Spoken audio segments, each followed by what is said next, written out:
嗨，亲爱的书友们，欢迎来到书海时光，一个为你每日推荐好书的心灵驿站。赶快关注我们，一起畅游书海，让阅读点亮每一天的精彩。大家好，欢迎来到今天的分享时刻。今天我们要一起探讨的是一本改变无数人生活方式的经典之作《时间管理》。这本书的作者是彼得·德鲁克 （Peter Drucker），一位被誉为现代管理学之父的杰出思想家。德鲁克以其深邃的管理理念和实用的生活建议而闻名。他的作品不仅影响了商业领袖，也深刻地改变了普通人的生活。时间管理不仅仅是一本关于如何安排日程的书，它是一本关于如何掌控生活、追求卓越的指南。通过学习书中的核心理念和实用技巧，你将能够更有效地利用时间，提升工作效率，改善生活质量，甚至找到内心的平静。你有没有过这样的感觉？一天结束时，你回顾自己忙碌的一天，却发现似乎什么都没做成。或者，你是否曾经因为时间不够用而感到焦虑和压力？让我们来看看一个名人的故事。苹果公司的联合创始人史蒂夫·乔布斯 （Steve Jobs） 曾经说过：“你的时间有限，所以不要浪费时间去过别人的人生。”这句话深刻地揭示了时间管理的重要性。今天，我们将一起探索如何通过有效的时间管理，过上更加充实和有意义的生活。核心理念：时间管理的本质是自我管理。时间管理的核心理念是：时间管理的本质是自我管理。时间是我们最宝贵的资源，但也是最容易被浪费的资源。德鲁克强调，真正的效率来自于对自我的深刻理解和有效管理。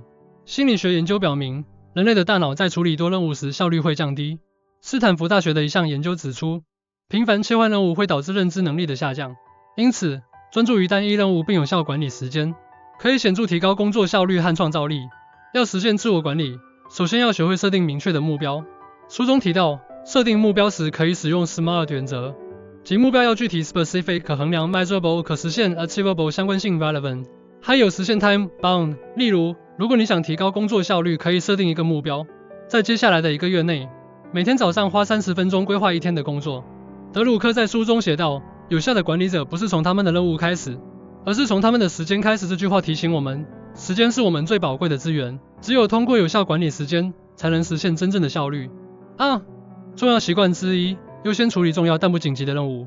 在时间管理中，德鲁克提出了一个重要的概念：优先处理重要但不紧急的任务。这些任务通常与我们的长期目标和个人发展密切相关，但往往因为不紧急而被忽视。心理学中的帕金森定律指出，工作会扩展到所有可用的时间。如果我们不主动设定时间限制，任务可能会无休止的拖延。因此，优先处理重要但不紧急的任务，可以帮助我们更有效地利用时间，避免拖延。要实现这一点，可以使用艾森豪威尔矩阵来帮助决策。这个矩阵将任务分为4类：重要且紧急、重要但不紧急、紧急但不重要、不紧急也不重要。通过这个工具，你可以清晰地看到哪些任务需要优先处理。例如，如果你有一个重要的项目需要完成，但截止日期还有一段时间，那么你应该将其视为重要但不紧急的任务，并为其分配固定的时间段。德鲁克在书中提到，最有效的时间管理者是那些能够专注于重要但不紧急的任务的人。他以一位成功的 CEO 为例，这位 CEO 每天都会花2个小时处理那些对公司的长期发展至关重要的任务，而不是被日常琐事所困扰。重要习惯之2，学会说不。在时间管理中，学会说不是至关重要的。我们常常因为害怕错过机会或担心得罪人而接受过多的任务，结果导致精力分散，效率低下。心理学中的承诺与一致性原理指出，人们倾向于保持一致的行为模式，即使这意味着要承担过多的责任。因此，学会说不可以帮助我们打破这种模式，专注于真正重要的事情。要学会说不，首先要明确自己的优先事项和界限。当面对新的任务或请求时，评估其是否与你的目标一致，是否在你的能力范围内。如果不是，礼貌地拒绝。例如，如果有人请你帮忙完成一个与你当前项目无关的任务，你可以解释说，我目前正在专注于一个重要的项目，可能无法抽出时间帮助你。德鲁克在书中写道，有效的管理者知道他们的时间是有限的，因此他们必须学会拒绝那些不符合他们优先事项的任务。他以一位成功的项目经理为例，这位项目经理总是能够清晰地界定自己的工作范围，并果断地拒绝那些不符合项目目标的请求。重要习惯之3，利用碎片时间。在现代生活中，碎片时间无处不在，学会利用这些时间，可以极大地提高我们的效率和生活质量。心理学中的微习惯理论指出，小的习惯积累起来可以产生巨大的变化。利用碎片时间进行学习或工作，可以帮助我们逐步实现目标，而不会感到过于压力。要利用碎片时间，可以准备一些可以在短时间内完成的任务，例如阅读一篇短文，回复一封电子邮件或进行几分钟的冥想。例如，在等车或排队的时候，你可以打开手机上的电子书，阅读几页，或者在午休时间进行短暂的冥想，放松心情。德鲁克在书中提到，有效的时间管理者知道如何利用每一分钟，即使是最短的碎片时间。他以一位成功的作家为例，这位作家总是随身携带笔记本，随时记录灵感，即使是在等电梯的几秒钟内。5. 重要习惯之4：定期反思与调整。时间管理不是一成不变的，定期反思与调整是保持高效的关键。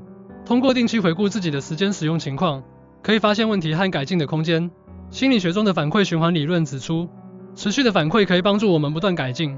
通过定期反思，我们可以识别出哪些方法有效，哪些需要调整，从而实现更高效的时间管理。要实现定期反思，可以每周或每月进行一次回顾，评估自己的时间使用情况。例如，你可以问自己，哪些任务最用了最多的时间？这些任务是否与我的目标一致？我可以如何改进？通过这样的反思，你可以不断优化自己的时间管理策略。德鲁克在书中写道，有效的管理者总是不断的反思和调整他们的时间管理策略。他以一位成功的顾问为例，这位顾问每周都会花1个小时，回顾自己过去1周的时间使用情况，并制定下1周的行动计划。通过今天的分享，我们了解了时间管理的核心理念和重要习惯。德鲁克的这本书不仅教会我们如何更有效地利用时间，更引导我们走向自我管理的道路。通过设定明确的目标，优先处理重要任务，学会说不，利用碎片时间和定期反思，我们可以实现更高的工作效率和生活质量。如果你希望改变自己的生活，从现在开始，行动起来吧。阅读时间管理，并将其中的理念和习惯应用到你的日常生活中。相信我，你会发现，时间不再是你的敌人，而是你实现梦想的伙伴。记住，成功的人并不是因为他们有更多的时间，而是因为他们更懂得如何利用时间。你也一样，可以通过有效的时间管理，创造出更加美好的未来。让我们一起从今天开始，掌控时间，掌控生活。希望今天的分享对你有所启发。感谢你的聆听，我们下次再见。